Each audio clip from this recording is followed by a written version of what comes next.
হাইকোর্টে মামলা খারিজ, সুপ্রিম কোর্টে তৃণমূল। আজ সুপ্রিম কোর্টের সাংবিধানিক বেঞ্চে শুনানি। আজ সকাল 10:30টায় সুপ্রিম কোর্টে তৃণমূলের মামলা শুনানি। বিচারপতি জয়মাল্য বাগচি, বিচারপতি PS নরসিংহের বেঞ্চে শুনানি। কাউন্টিংয়ে কেন শুধু কেন্দ্রীয় সরকারি কর্মীরা? প্রশ্ন তুলে মামলা। রাজ্য সরকারি কর্মীদের বাদ দিয়ে কাউন্টিংয়ে কেন কেন্দ্রীয় সরকারি কর্মী?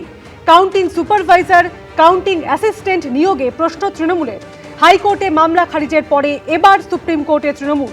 গণনা কেন্দ্রে পক্ষপাতিত্ব হচ্ছে বলে মনে করলে ইলেকশন পিটিশন চাইলে ইলেকশন পিটিশন দাখিল করা যেতে পারে, জানিয়ে দেয় হাইকোর্ট। সুপ্রিম কোর্টে আজ তৃণমূল এবং আজ সুপ্রিম কোর্টের সাংবিধানিক বেঞ্চে শুনানি রয়েছে সকাল 10:30টায়।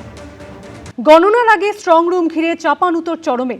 ভবানীপুর কেন্দ্রের ইভিএম যেখানে রয়েছে সেই শাখাওয়াত মেমোরিয়াল গার্লস হাই স্কুলে বৃহস্পতিবার রাতে পৌঁছে গিয়েছিলেন মমতা বন্দ্যোপাধ্যায়। সেখানেই এক যুবকের উপস্থিতি ঘিরে তৈরি হয় বিতর্ক। মমতা বন্দ্যোপাধ্যায় দাবি করেছিলেন ওই যুবক গুজরাতি। পাল্টা ওই যুবকের বক্তব্য, তিনি আত্মীয়দের সঙ্গে দেখা করতে এসেছেন, তাতে কমিশনের নিয়ম ভঙ্গ হয়নি। যত কাণ্ড ভবানীপুরে, ভোট মিটলেও ভবানীপুর ফুটছে। গণনার আগে প্রতি মুহূর্তে সেখানে টান টান নাটকীয়তা। বৃহস্পতিবার সন্ধে থেকে মধ্যরাত অবধি সেখানে ছিলেন মমতা বন্দ্যোপাধ্যায়, আর শুক্রবার সন্ধে সেখানে গেলেন শুভেন্দু অধিকারী। সব মিলিয়ে টেনশন একেবারে তুঙ্গে। তাতে নতুন মাত্রা যোগ করেছে বহিরাগত বিতর্ক, যার কেন্দ্রে এই যুবক। কারণ এই নিয়ে মুখ খুলেছেন খোদ মুখ্যমন্ত্রী।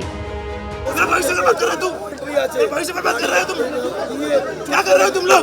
फेस टाइम लाइव कर रहे हैं आप लोग। फेस टाइम देख लो ना, फेस टाइम में फेस टाइम लाइव कर रहे हैं। कौन दीदी कौन?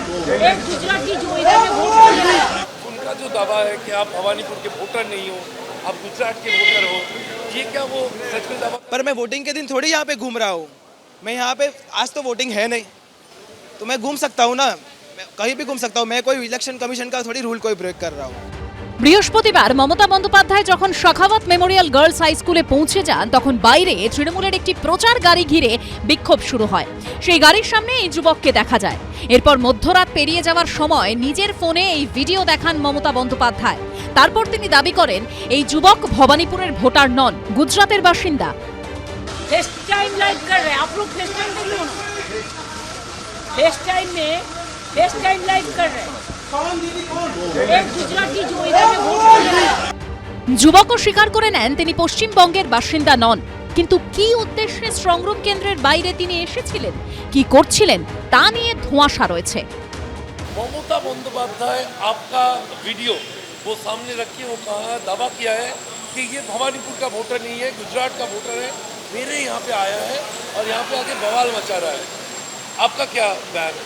सबसे पहले तो मैं उनको बोलना चाहता हूँ कि मैं भारत देश का नागरिक हूँ। मैं बंगाल में मेरे रिश्तेदारों को मिलने आया हूँ, मैं यहाँ पे घूमने आया हूँ। क्या भाजपा की तरफ से आपको यहाँ लाया गया? यहाँ पे आप नहीं, मैं के घर पे घूमने आए? रिश्तेदार के घर पे घूमने आया हूँ, खुद से घूम रहा हूँ, खुद की मेहनत कर रहा हूँ। बंगाल को मुझे पता है परिस्थिति क्या है, बंगाल के युवाओं की परिस्थिति क्या हो सकती है।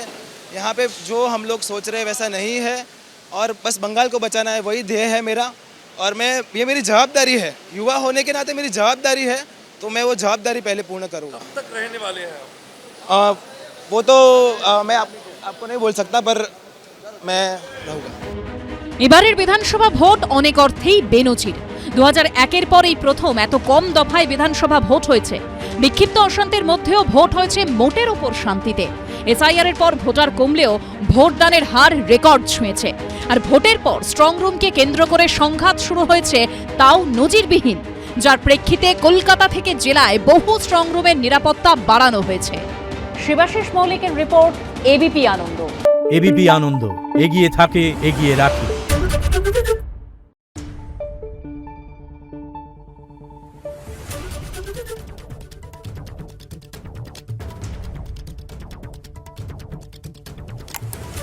Thank you.